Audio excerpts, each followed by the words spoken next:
दहशत माजवण्यासाठी रील करणं एका तरुणाला चांगलंच महागात पडलेलं आहे। छत्रपती संभाजीनगर शहरातील हर्सुल परिसरात एका तरुणाने दहशत निर्माण करण्यासाठी पोलीस व्हॅन सोबत रील व्हायरल केलं आणि रील व्हायरल झाल्यानंतर हर्सुल पोलिसांनी तात्काळ या तरुणाला ताब्यात घेत त्याला पोलिसी खाक्या दाखवलाय।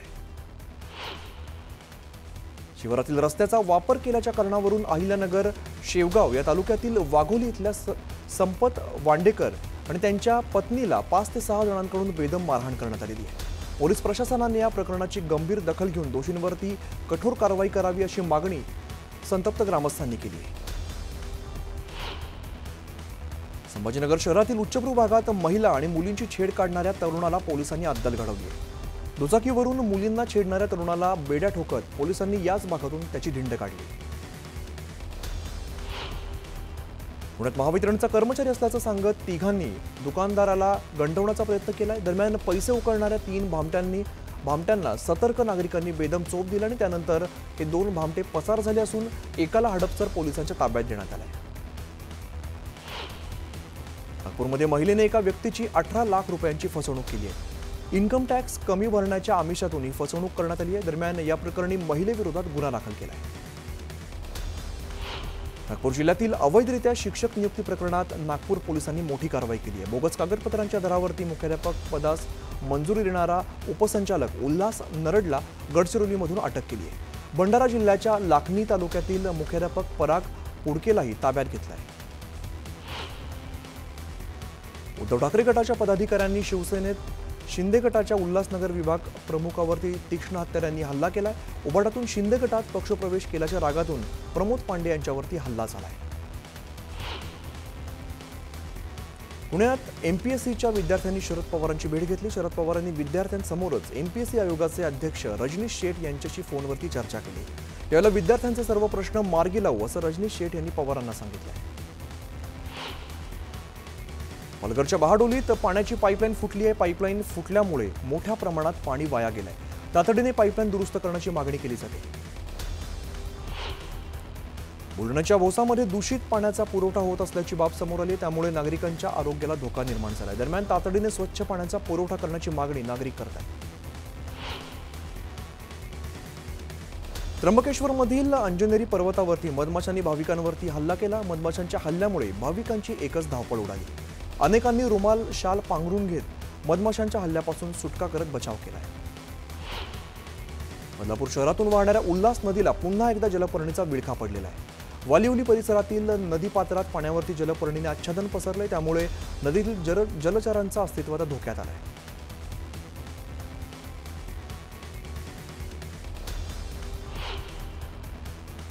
पुण्यात महाराष्ट्र माझा आंबा महोत्सवाचं आयोजन करण्यात आलं। या महोत्सवात लहान मुलांमध्ये आंबे खाण्याची अनोखी स्पर्धा आयोजित करण्यात आली आहे। जास्त आंबे खाणाऱ्याला विजेता घोषित केलं जाणार आहे।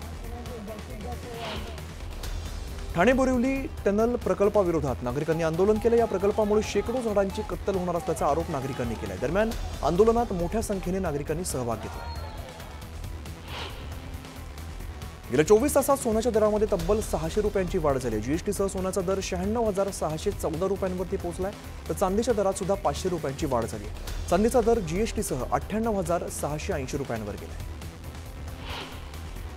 गडचिरोलीच्या देऊळगावमधील आदिवासी विभागाच्या कार्यकारी संस्थेत घोटाळा झाल्याचा आरोप करण्यात येतोय। यात बारदाना खरेदीत 2.25 कोटींचा घोटाळा झाल्याची चर्चा आहे। छत्तीसगडमध्ये सुरक्षा दलाच्या जवानांनी सतर्कता दाखवत माओवाद्यांचा मोठा कट उधळलाय। सुरक्षा दलाला लक्ष्य करण्यासाठी आयईडी स्फोटकं पेरून ठेवली होती। दरम्यान बॉम्बशोधक पथकाने स्फोटकं निकामी केल्याने मोठा अनर्थ टळला। मावळच्या पीएमआरडीएने तयार केलेला वादग्रस्त विकास आराखडा रद्द करण्यात आलेला आहे। एकवीरा कृती समितीने या निर्णयाचं स्वागत केलं आहे। आमदार धनंजय मुंडेंनी परळीत जनता दरबार भरवला। जनता दरबारातून त्यांनी स्थानिकांशी संवाद साधलाय। प्रकृतीच्या कारणास्तव मुंडे काही दिवस सक्रिय नव्हते, मात्र आता जनता दरबारातून धनंजय मुंडे यांनी जनतेच्या समस्या सोडवण्याच्या सूचना अधिकाऱ्यांना दिल्या।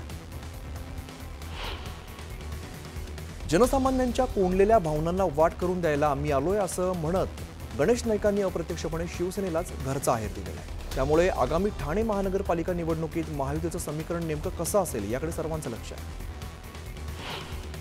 कर्जमाफीवरून राजू शेट्टी आक्रमक झालेत. प्रहार जनशक्तीसारखं आंदोलन करण्याचा इशारा त्यांनी दिलाय. सार्वजनिक कार्यक्रमात जाऊन शेतकऱ्यांना कर्जमाफी का दिली नाही याचा जाब विचारणार असल्याचं शेट्टी म्हणाले. चैत्र पौर्णिमेच्या मुहूर्तावरती दरवर्षी एप्रिल महिन्यात ज्योतिबा देवाची चैत्र यात्रा मोठ्या उत्साहात भरते. आज या यात्रेचा मुख्य दिवस असून महाराष्ट्रासोबतच कर्नाटक, आंध्र प्रदेश आणि इतर राज्यातून लाखो भाविक यात्रेमध्ये सहभागी झाले. ज्योतिबाच्या नावाने चांगभलं असं जयघोष करत भाविकांनी गुलाल आणि खोबऱ्याची मुक्त उधळण केली. जेजुरी गडावर चैत्र पौर्णिमेनिमित्ताने श्री खंडोबा मंदिर गाभाऱ्यात भोपाळी झाल्यानंतर दवना पूजा करण्यात आली. भक्तांनी शिखर काठ्या भेटीसाठी गडावरती मोठ्या प्रमाणात गर्दी केली. पालघरमधील प्रसिद्ध महालक्ष्मी यात्रोत्सवाला सुरुवात झाली आहे. महाराष्ट्र, गुजरात आणि राजस्थानमधील लाखो भाविकांनी दर्शनासाठी मोठी गर्दी केली. बुलढाण्याच्या चिखलीत रेणुका देवीचा यात्रेनिमित्ताने भक्तांनी मोठी गर्दी केली. या यात्रेमध्ये वगदीला लहान मुलं लटकवण्याची शेकडो वर्षांची परंपरा. ही परंपरा या यात्रेचं मुख्य आकर्षण आहे. गोंदियाच्या आमगावात महात्मा फुले जयंतीनिमित्ताने विविध कार्यक्रमांचं आयोजन करण्यात आलं. दरम्यान दुचाकी रॅली काढण्यात आली. मोठ्या संख्येने नागरिकांनी रॅलीमध्ये सहभाग घेतला. दापोलीच्या केळशी गावात केळशी महालक्ष्मीची यात्रा उत्साहात संपन्न झाली. यात्रेमध्ये भाविकांनी मोठ्या संख्येने सहभाग घेतलाय. पारंपरिक पद्धतीने यात्रेमध्ये रथ जो आहे तो मानकऱ्यांनी ओढलाय. सिल्लोडमध्ये आंबेडकर जयंतीनिमित्ताने बाजारपेठा सजलेल्या आहेत. यावेळेला भीम जयंतीनिमित्ताने साहित्य खरेदीसाठी नागरिकांनी गर्दी केली. रत्नागिरी जिल्ह्यातील दापोलीत दुर्गादेवीचा रथोत्सव उत्साहात साजरा झाला. दुर्गादेवी उत्सवामध्ये गावातून परत ओढण्यासाठी पारंपरिक प्रथा कोळथरे गावाने अजून सुद्धा जपली. राजगुरुनगरमधून बेपत्ता झालेल्या अल्पवयीन तरुणीची हत्या झाल्याचं निष्पन्न झालंय. क्लासला गेली असता लिफ्ट देण्याच्या बहाण्याने एक तरुण संबंधित तरुणीला दुचाकीवरून घेऊन गेला. दरम्यान तरुणीच्या डोक्यामध्ये आणि तोंडात गंभीर वार करून तिचा मृतदेह भीमा नदी पात्रात फेकून दिला. या हत्येमागचं कारण मात्र अद्याप अस्पष्ट आहे. खेडहून अंबाजोगाईकडे जात असताना मुंबई गोवा महामार्गावरील खेड फाट्यावर एसटी बस अडवून कारमधून आलेल्या 3 तरुणांनी एसटी ड्रायव्हरला बेदम मारहाण केली. या मारहाणीचा व्हिडिओ व्हायरल झाला असून 3 जणांविरोधात खेड पोलीस ठाण्यात गुन्हा दाखल झाला. सोलापूर ग्रामीण पोलिसांकडून जनता दरबार घेण्यात आला. यावेळेला नागरिकांच्या विविध तक्रारींचं निवारण करण्यात आलंय. आगामी काळात सुद्धा जनता दरबार भरवण्यात येणार आहे. सोलापूरमध्ये चोरीला गेलेला मुद्देमाल पोलिसांनी मूळ मालकांना परत केला. यावेळेला तब्बल 1,65,00,000चा मुद्देमाल परत करण्यात आला. दरम्यान नागरिकांनी पोलिसांचे आभार मानले. जळगावचे जिल्हाधिकारी आयुष प्रसाद यांना मेल करत जीवे मारण्याची धमकी देण्यात आली आहे. धमकी प्रकरणात गुन्हा दाखल करण्यात आलाय. पोलिसांकडून अधिकचा तपास सुरू आहे. कणकवलीवरून कुंभवडे शंकर महादेव विद्यालयाकडे जाणारी बस दर शनिवारी वेळेत सोडली जात नाही. त्यामुळे विद्यार्थ्यांचे मोठे हाल होत आहेत. त्यामुळे विद्यार्थ्यांनी आज थेट कणकवली बस स्थानकात जात बस रोखून धरत प्रशासनाला जाब विचारलाय. जळगाव शहर पोलीस ठाण्यातील एका पोलीस हवालदाराला 20,000 रुपयांची लाच घेताना प्रतिबंधात्मक विभागाने रंग्यात पकडलंय. लाच प्रकरणामध्ये आणखीन एक हवालदार सहभागी असल्याची माहिती असून त्याला सुद्धा पोलीस ताब्यात घेणार आहेत. रत्नागिरी जिल्ह्यातील मंडणगड नगरपंचायतीचा कचरा उघड्यावरती टाकला जात असल्यामुळे भिंगोली गावातील नागरिकांप्रमाणेच मुक्या प्राण्यांचं आरोग्य धोक्यात आलंय. नागरिकांनी वारंवार नगरपंचायतीला तक्रार करून सुद्धा दुर्लक्ष केलं जात असल्याचं बोललं जात आहे. छत्रपती संभाजीनगरच्या पैठण तालुक्यातील केकत जळगाव इकडे कडब्याच्या गंजीला अचानक आग लागली. या आगीमध्ये 1,000 कडब्याच्या पेंड्यांसह बैलगाडी आणि शेतीची अवजारं जळून खाक झाली. परभणीमध्ये बेकायदेशीरपणे वाहन चालवणाऱ्यांविरोधात कारवाई करण्यात आली. यावेळेला वाहतूक पोलिसांनी धडक कारवाई केली. धाराशिवमध्ये परंडा ते करमाळा या मार्गावरती भरधाव चारचाकीला भीषण आग लागली. अग्निशमक दलाच्या सहाय्याने आगीवरती नियंत्रण मिळवलंय.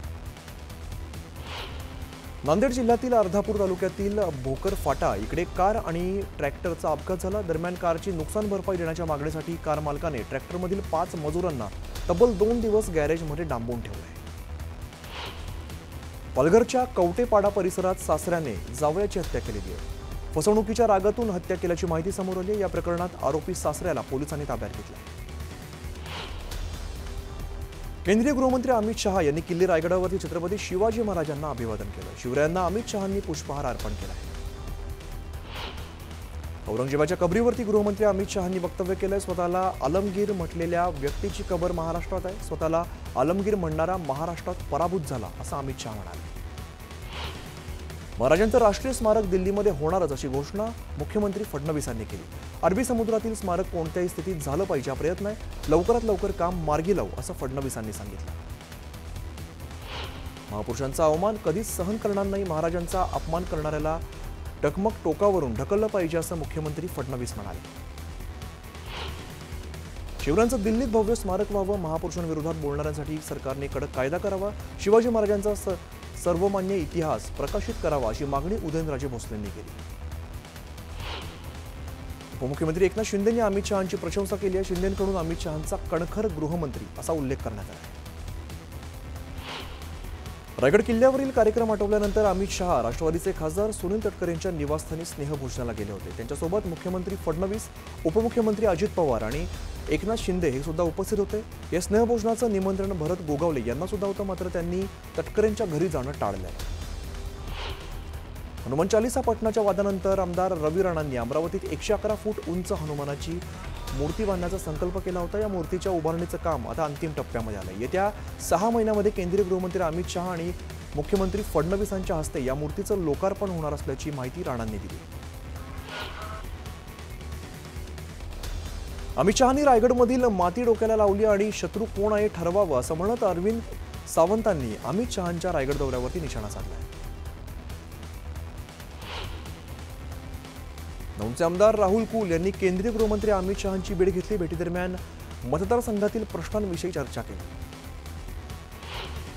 अमित शहा आणि त्यांचा ताफा एका ट्रॉलीमध्ये बसून खाली आला, त्यामध्ये जागा नव्हती, त्यामुळे मागच्या रोपवेला थांबायला लागल्यामुळे स्नेहभोजनाच्या कार्यक्रमाला जाता आलं नाही। रायगडमधली व्यवस्था पाहायची होती, त्यामुळे स्नेहभोजनाला उपस्थित राहता आलं नसल्याचं स्पष्टीकरण भरत गोगावलेंनी दिलं।